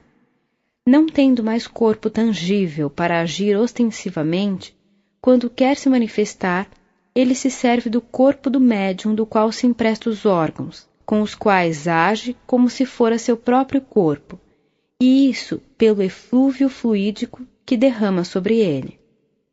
31. No fenômeno designado sob o nome de mesas moventes ou mesas falantes, é pelo mesmo meio que o espírito age sobre a mesa, seja para fazer mover sem significação determinada, seja para dar pancadas inteligentes indicando as letras do alfabeto para formar palavras e frases, fenômeno designado sob o nome de tiptologia. A mesa aqui não é senão um instrumento do qual ele se serve, como o faz com o lápis para escrever. Ele lhe dá uma vitalidade momentânea pelo fluido que a penetra, mas não se identifica com ela. As pessoas que em sua emoção, vendo-se manifestar um ser que lhes é caro, abraçam a mesa, fazem um ato ridículo, porque é absolutamente como se abraçassem um bastão do qual um amigo se serve para dar pancadas. Ocorre o mesmo com aqueles que dirigem a palavra à mesa, como se o espírito estivesse encerrado na madeira, ou como se a madeira se tivesse tornado espírito. Quando as comunicações ocorrem por esse meio, é preciso representar o espírito, não na mesa, mas ao seu lado, tal como era vivo, e tal como seria visto se nesse momento ele pudesse se tornar visível. A mesma coisa ocorre nas comunicações escritas. Ver-se-ia o espírito ao lado do médium, dirigindo sua mão ou lhe transmitindo seu pensamento por uma corrente fluídica. Quando a mesa se destaca do solo e flutua no espaço sem ponto de apoio, o espírito não a ergue com um braço, mas a envolve e a penetra com uma espécie de atmosfera fluídica que neutraliza os efeitos da gravitação, como faz o ar nos balões e nos papagaios de papel. O fluido do qual ela está penetrada lhe dá momentaneamente uma leveza específica maior. Quando ela está colocada ao chão, está em caso análogo ao da campânula pneumática sob a qual se faz o vácuo. Estas não são comparações senão para mostrar a analogia dos efeitos, mas não a semelhança absoluta das causas.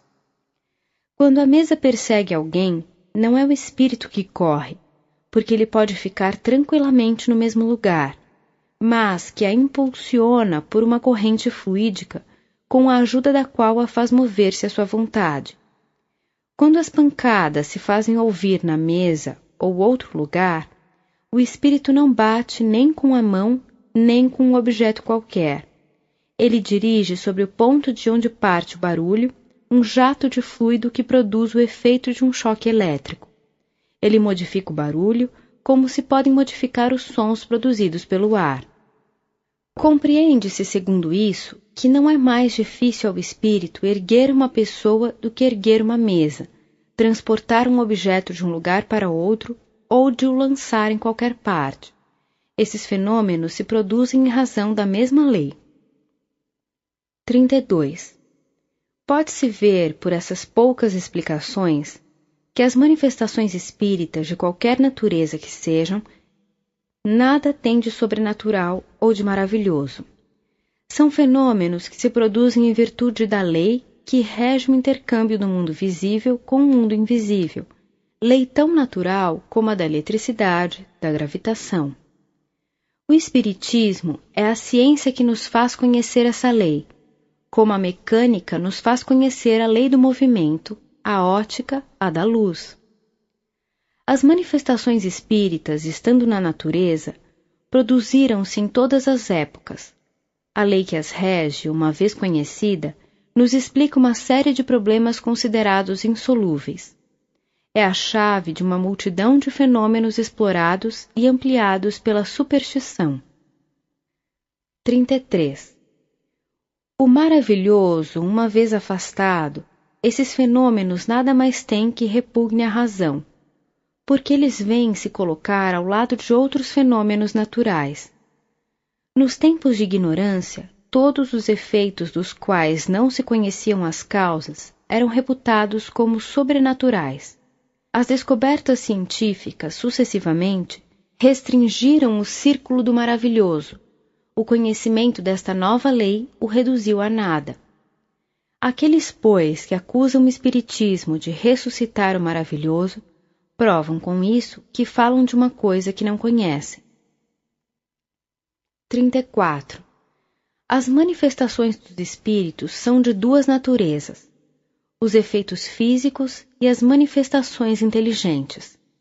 Os primeiros são os fenômenos materiais e ostensivos, tais como os movimentos, os ruídos, os transportes de objetos, etc. As outras consistem na permuta regular de pensamentos com a ajuda de sinais, da palavra e principalmente da escrita. 35. As comunicações que se recebem dos espíritos podem ser boas ou más, justas ou falsas, profundas ou superficiais, segundo a natureza dos espíritos que se manifestem. Aqueles que provam sabedoria e saber são espíritos que progrediram. Aqueles que provam ignorância e más qualidades são espíritos, ainda atrasados, que progredirão com o tempo. Os espíritos não podem responder senão sobre o que sabem, segundo o seu adiantamento, e além disso, sobre o que lhes é permitido dizer, porque há coisas que não devem revelar, visto que não é dado ainda ao homem tudo conhecer. 36. Da diversidade nas qualidades e aptidões dos espíritos, resulta que não basta se dirigir a um espírito qualquer para ter uma resposta justa a toda a questão, porque sobre muitas coisas ele não pode dar senão sua opinião pessoal, que pode ser justa ou falsa. Se ele é sábio, reconhecerá sua ignorância sobre o que não sabe. Se é leviano ou mentiroso, responderá sobre tudo sem se preocupar com a verdade. Se é orgulhoso, dará sua ideia como uma verdade absoluta. Foi por isso que São João Evangelista disse: não creiais em todo espírito, mas examinai se os espíritos são de Deus. A experiência prova a sabedoria desse conselho. Haveria, pois, imprudência e leviandade em aceitar sem controle tudo que vem dos espíritos. Por isso, é essencial conhecer a natureza daqueles com os quais se tem relação. 37. Reconhece-se a qualidade dos espíritos pela sua linguagem. A dos espíritos verdadeiramente bons e superiores é sempre digna, nobre, lógica, isenta de contradições. Nela transparecem a sabedoria, a benevolência, a modéstia e a moral mais pura. Ela é concisa e sem palavras inúteis. Nos espíritos inferiores, ignorantes ou orgulhosos, o vazio das ideias é quase sempre compensado pela abundância de palavras. Todo pensamento evidentemente falso, toda máxima contrária à moral sadia, todo conselho ridículo, toda expressão grosseira, trivial ou simplesmente frívola, enfim, toda marca de malevolência, presunção ou arrogância, são sinais incontestáveis de inferioridade num espírito. 38. Os espíritos inferiores são mais ou menos ignorantes. Seu horizonte moral é limitado, sua perspicácia restrita. Eles não têm das coisas senão uma ideia frequentemente falsa e incompleta, e estão, por outro lado, ainda sob a influência dos preconceitos terrestres que tomam algumas vezes por verdades. Por isso, eles são incapazes de resolverem certas questões. Eles podem nos induzir ao erro, voluntária ou involuntariamente, sobre o que eles próprios não compreendem. 39. Os espíritos inferiores não são, por isso, todos essencialmente maus. Há os que não são senão ignorantes e levianos. Há os gracejadores, os espirituosos, os divertidos e que sabem manejar o gracejo fino e mordaz. Ao lado disso, encontram-se no mundo dos espíritos, como sobre a terra, todos os gêneros de perversidades e todos os graus de superioridade intelectual e moral. 40. Os espíritos superiores não se ocupam senão com manifestações inteligentes, objetivando nossa instrução. As manifestações físicas ou puramente materiais estão mais especialmente nas atribuições dos espíritos inferiores, vulgarmente designados sob o nome de espíritos batedores, como entre nós, os torneios de força cabem aos saltimbancos e não aos sábios. 41. As comunicações com os espíritos devem sempre ser feitas com calma e recolhimento. Não se deve jamais perder de vista que os espíritos são as almas dos homens e que seria inconveniente deles fazer um jogo e um objeto de divertimento. Se se deve respeito aos despojos mortais, deve-se muito mais ainda ao espírito. As reuniões frívolas e levianas faltam, pois, a um dever, e aqueles que delas fazem parte deveriam meditar que, de um momento para outro, podem entrar no mundo dos espíritos, e não veriam com prazer que os tratassem com tão pouca deferência. 42.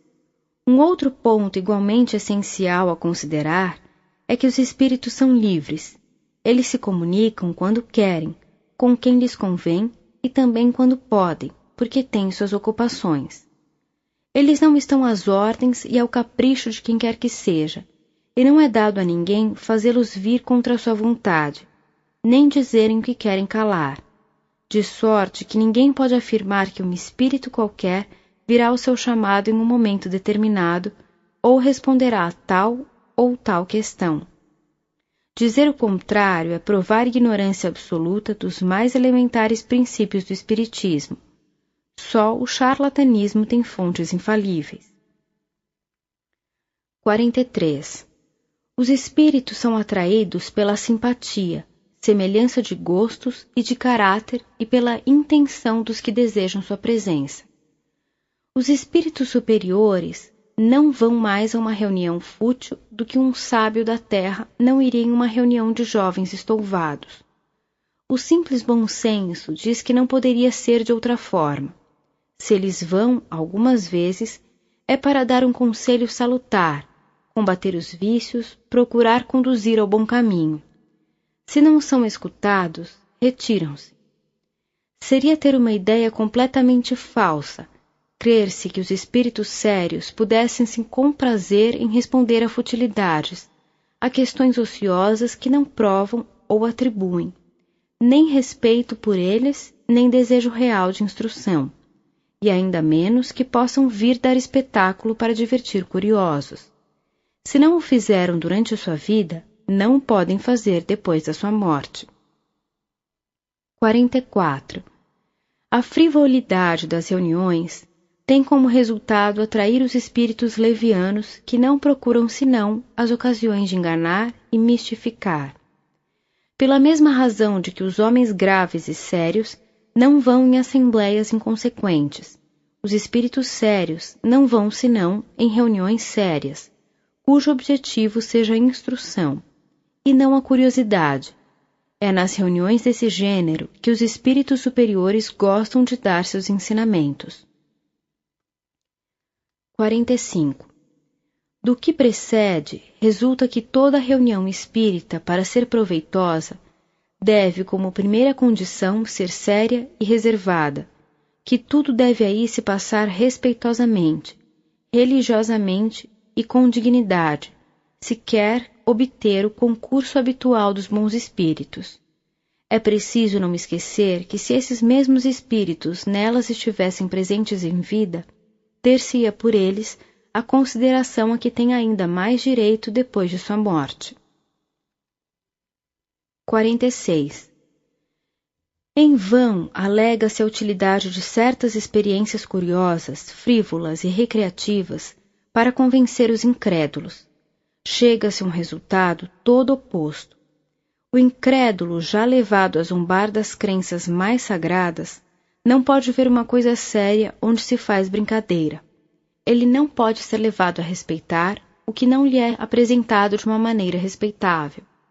Por isso, das reuniões fúteis e levianas, daquelas nas quais não há nem ordem, nem gravidade e nem recolhimento, ele carrega sempre uma impressão má.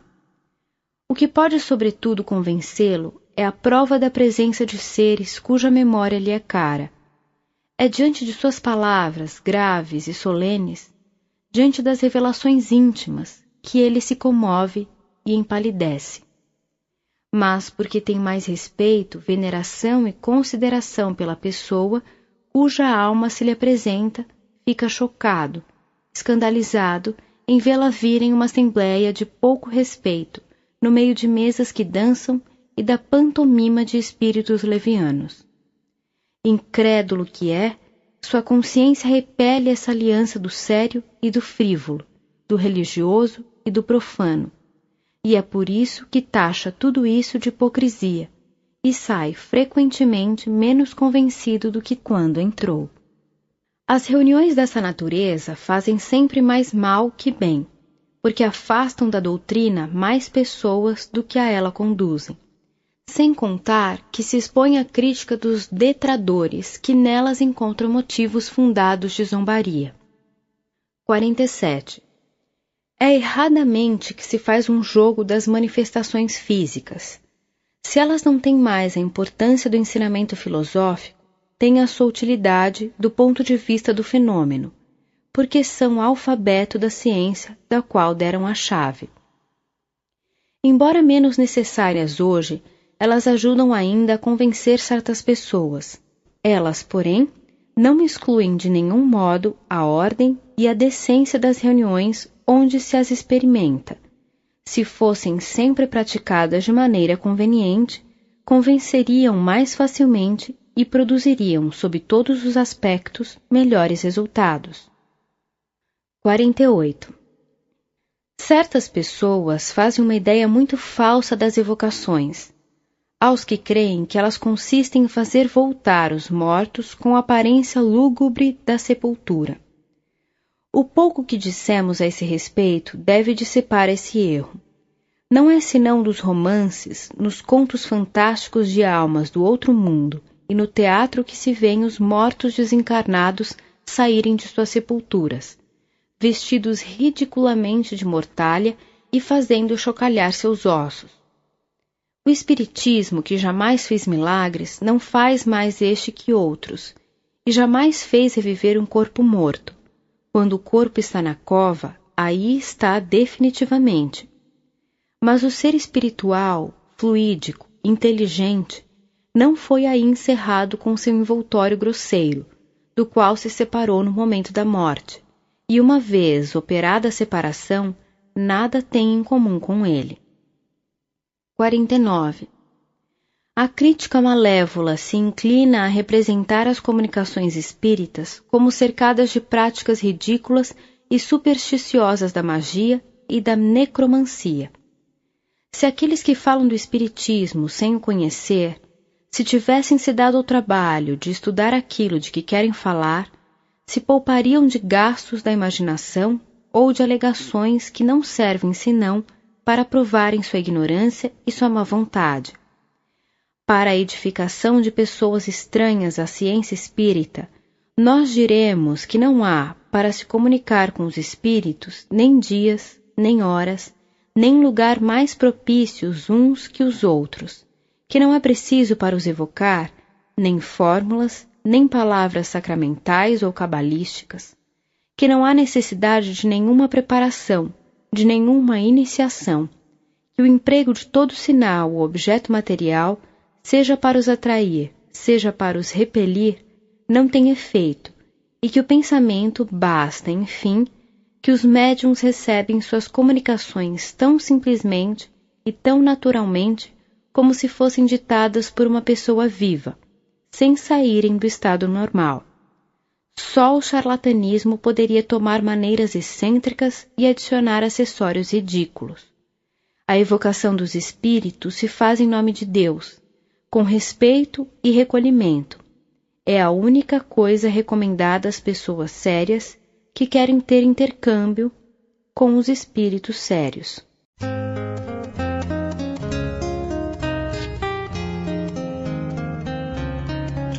Fim providencial das manifestações espíritas. 50. O fim providencial das manifestações é de convencer os incrédulos de que tudo não termina para o homem com a vida terrestre, e de dar aos crentes ideias mais justas sobre o futuro. Os bons espíritos vêm nos instruir para nossa melhoria e nosso progresso, e não para nos revelar o que não devemos ainda saber, ou aquilo que não devemos aprender senão pelo nosso trabalho. Se bastasse interrogar os espíritos para obter a solução de todas as dificuldades científicas, ou para fazer descobertas ou invenções lucrativas, todo ignorante poderia tornar-se sábio gratuitamente, e todo preguiçoso poderia se enriquecer sem trabalhar. É o que Deus não quer. Os espíritos ajudam o homem de gênio pela inspiração oculta, mas não o isentam do trabalho e da pesquisa, a fim de deixar-lhe o mérito deles. 51. Seria ter uma ideia bem falsa dos espíritos, ver neles apenas auxiliares de adivinhos. Os espíritos sérios recusam se ocupar de coisas fúteis.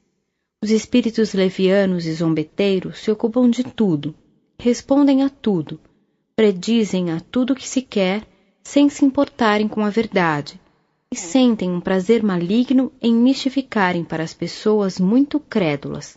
Por isso, é essencial estar perfeitamente fixado sobre a natureza das questões que se podem dirigir aos espíritos. 52. Fora do que se pode ajudar ao progresso moral, não há senão incerteza nas revelações que se podem obter dos espíritos. A primeira consequência deplorável para aquele que desvia sua faculdade do seu fim providencial é de ser mistificado pelos espíritos enganadores, que pululam ao redor dos homens. A segunda é de cair sob o domínio desses mesmos espíritos que podem, por meio de conselhos pérfidos, conduzir a infelicidades reais e materiais sobre a terra. A terceira é de perder, depois da vida terrestre, o fruto do conhecimento do Espiritismo. 53. As manifestações não estão, pois, destinadas a servir aos interesses materiais. Sua utilidade está nas consequências morais que delas decorrem. Todavia, não tivessem elas por resultado senão fazer conhecer uma nova lei da natureza, demonstrar materialmente a existência da alma e sua sobrevivência, isso já seria muito, porque seria um largo e novo caminho aberto à filosofia.